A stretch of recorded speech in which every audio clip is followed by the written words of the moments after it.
and welcome to the newest edition of Melanie Makes Really Good Food. Today we are going to make my rendition of Guinness Chocolate Cake, but instead of Guinness we are using Sam Adams Chocolate Bock, which, as we know, Samuel Adams is always a good decision. So, to my saucepan, we've added 1 cup of beer, and it is now starting to steam.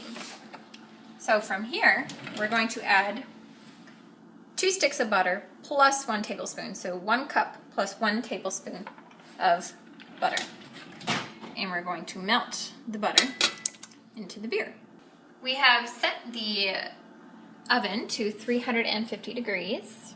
So while the butter is melting into the Guinness over low heat, you don't want to boil it, we have 2 cups plus 2½ teaspoons of baking soda, 1 3/4 cups granulated sugar, 2/3 cup cocoa powder, 2/3 cup sour cream, 2 eggs, close to room temperature, and 1 tablespoon plus a little of really good vanilla. The butter is now almost melted into the beer, and we're going to add the eggs to the sour cream and also the vanilla. And we're going to whisk that together in a small bowl. Alright. We are now melted almost completely into the beer. Butter and beer, can't go wrong with that combination. We're going to add the cocoa powder.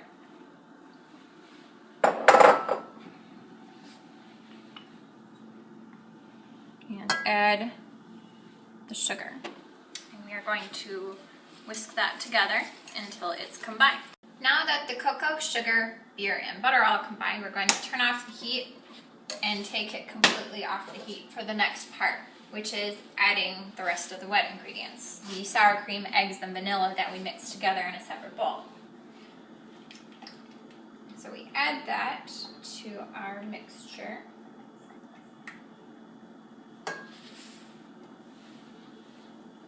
Get it all out of there with my fancy schmancy spoonola. I say spoon and spatula all together. I love it. And we whisk that mixture together, and then to this we add our 2 cups of flour plus 2 1/2 teaspoons of baking soda. I sifted it together so that there wouldn't be lumps, since this is a warm batter.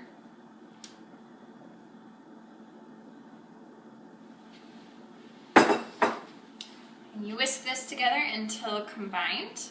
We now have the batter combined. It is bubbly, and you want to make sure it's well combined. It's going to look like it's not mixed together because of all the bubbles, but it is. That's just the baking soda. So I have 2 9-inch pans so that I can bake it faster. And they are greased, not with butter, but with Crisco, because the butter tends to go into the cake. The Crisco stays to the side and keeps it very non-stick.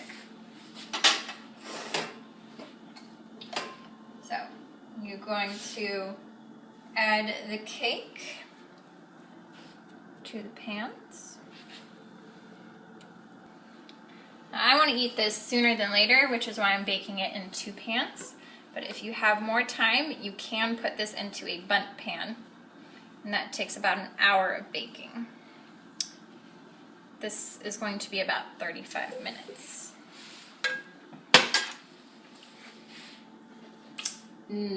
So good. So, oven with baking rack in the middle. Put both of those guys in there.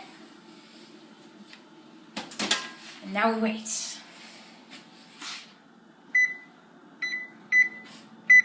For 35 minutes.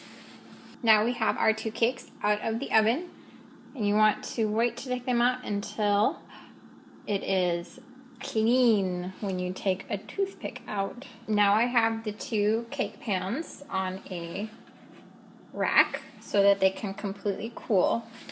They are pretty moist. It's a moist dough, so you want to make sure they are completely cool before you take them out and before you ice them.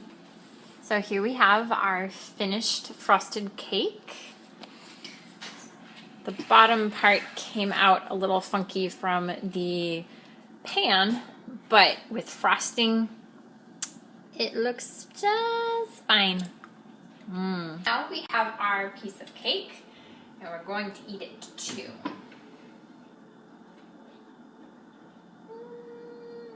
Oh, see the layers? Yay, layers.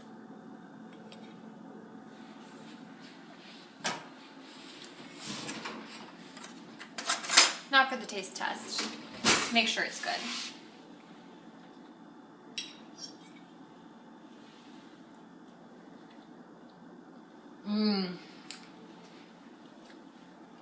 Chocolate beer cake with homemade cream cheese frosting.